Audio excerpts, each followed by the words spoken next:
হ্যাঁ হ্যাঁ স্বাদ আছে ভিতরে গিলো, হ্যাঁ পানি কম, মাশাআল্লাহ সেই স্বাদ। আমাকে দর্শক আসসালামু আলাইকুম। আমরা ড্রাগ সিড অ্যান্ড অ্যাগ্রো এন্টারপ্রাইজের হাইব্রিড টমেটো রাজদূতের একটু ফিল্ড ভিজিটে আসছি। আমরা এখানে অত্র এলাকার সম্মানিত চাষি ভাইরা আছে এবং তাদের সাথে আমরা কথা বলবো এবং এই টমেটোটা চাষাবাদ করে তারা কীরকম রেজাল্ট পেয়েছে আমরা সহজে জমিনে দেখবো এবং তাদের মুখ থেকে চাষি ভাইদের মুখ থেকে আমরা শোনার চেষ্টা করব। ভাই আপনার নামটা কি? আমার নাম রুবেল মিয়া। রুবেল ভাই, আপনি যে ব্রাকের যে হাইব্রিড টমেটো রাজদূত করছেন, তো আপনার কাছে কীরকম মনে হচ্ছে? আমার কাছে ভালোই মনে হচ্ছে, টমেটো অনেক পাকছে, হ্যাঁ ফলনও ভালো, ওজনও ভালো, 7 থেকে 8 টাকা 1 কেজি। হ্যাঁ তো সম্পূর্ণ পাকছে, টাইট রাইট। বাজারে চাহিদা আছে, আগাম জাত। আচ্ছা, তো আপনি বললেন যে এটা টাইট, তো আমরা আসলে একটু দেখতে চাই আসলে টাইট কিরকম। হ্যাঁ, তো আমি আমার কলিগ হারুনকে বলবো যে একটু ভিতরে কাটেন তো দেখি।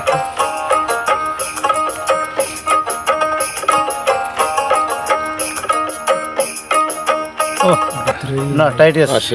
আচ্ছা সম্মানিত দর্শক, এই যে দেখেন এইটা হলো টাইট, এই জন্যই বলছি যে ভিতরে ফাঁপা নাই, ভিতরে ফাঁপা নাই। এই যে টাইট হওয়ার কারণে পরিবহন করতে সুবিধা, চাষিরা বিক্রি করলে আড়তদার যারা ব্যাপারী তারা কিন্তু এই জাতটা মানে খুব মানে ভালোভাবে এটা ক্রয় করবেন আর কি চাষি ভাইদের কাছ থেকে। এই জিনিসটা আমরা একটা দেখালাম। আর একটা জিনিস আমরা দেখাতে চাই যে এই যে টমেটো পেকে গেছে, এটা স্বাদ কীরকম, এটা আমরা একটু চাষির ভাইদের মাধ্যমে আমরা খেয়ে দেখতে চাই যে স্বাদটা কীরকম। কে খাবেন? আনতে খাই, হ্যাঁ হ্যাঁ, স্বাদ আছে ভিতরে গিলো, হ্যাঁ পানি কম, ভিতরে ঘিলো, পানি কম। ঘিলোটা কি? মানে মাংস, রসালো, রসালো। আচ্ছা আচ্ছা, সেটা বলো। ভিতরে পুরোটাই মাংস, মাংস, হ্যাঁ আচ্ছা, মাশাআল্লাহ, সেই স্বাদ, সেই স্বাদ। এই তো আমরা তো আসলে রাজদূত দেখলাম। তো আপনি তো দীর্ঘদিন ধরে টমেটো চাষ করেন, তো টমেটো চাষ করেন আগে যে জাতগুলো করছেন, আপনি নাম বলবো না, সেইটা আর এটার মধ্যে পার্থক্য কিরকম পাচ্ছেন? পার্থক্যটা হচ্ছে গাছে রোগ বালাই কম প্রথমত, দ্বিতীয়ত টমেটো গুলো আগাম আসছে, আচ্ছা, আবার গাছে অনেক ধরছে, আচ্ছা, পাতার থেকে টমেটোই বেশি ধরছে। আচ্ছা আচ্ছা রুবেল ভাই, আপনি যে এই যে টমেটো চাষ করলেন, তো এটা কিভাবে পাইলেন আপনি এই জিনিসটা? এটা পাচ্ছি বিরাকের অফিসারদের মাধ্যমে, আমাকে খুঁজে, আমি অনেকদিন যেমন চাষ করি, সে মানে খুঁজে দিছে। আচ্ছা, সেই কারণে মানে আমি পাইছি। মানে আপনি প্রায় 10 থেকে 15 বছর ধরে টমেটো চাষ করেন, বিরাকের অফিসার আপনাকে খুঁজে আপনাকে দিছে আর কি। তো চাষ করার পর আপনার একটু যদি গল্পটা বলেন যে চাষ করার পর এখন পর্যন্ত যে অবস্থায় আছে, এই অবস্থায় মানে আপনার আশেপাশে তো অনেক টমেটো চাষি আছে, তাদের মানে ইয়েটা কি? তারা দেখে খুব সন্তুষ্ট প্রকাশ করছে এবং আগামীতে চাষ করবে আগ্রহ প্রকাশ করছে। যারাই দেখছে, হ্যাঁ যারাই দেখছে ভালো, কারণ চাষ করবে, কারণ ফলনও ভালো, ভিতরের মানে এইগুলো খুবই মাংস, ভিতরে টাইট, আমরা খাচ্ছি এবং দেখেন পুরোটাই কিন্তু পুরোটাই মাংস ভরা, পুরোটাই মাংস ভরা। তো আগাম আছে, অনেক আগাম জাত। আচ্ছা আচ্ছা, পাতা নাই, খালি ফলই, পাতা নাই, পুরোটাই ফল, পুরোটাই ফল। আপনি যে 10 বছর ধরে করেন, তো এই যে একটা ভালো জাত পাইলেন, তো ব্রাককে তো আপনি ধন্যবাদ দিতেই পারেন। এ তো অবশ্যই, কারণ এই একটা জাত আমাকে খুঁজে যেভাবে দিচ্ছে, আমি তো অনেক লাভবান হবো, কারণ অনেক ধরছে, দাম ভালো, তো লাভবান হবে এবং আশেপাশে যারা টমেটো চাষ করে আগ্রহ প্রকাশ করছে।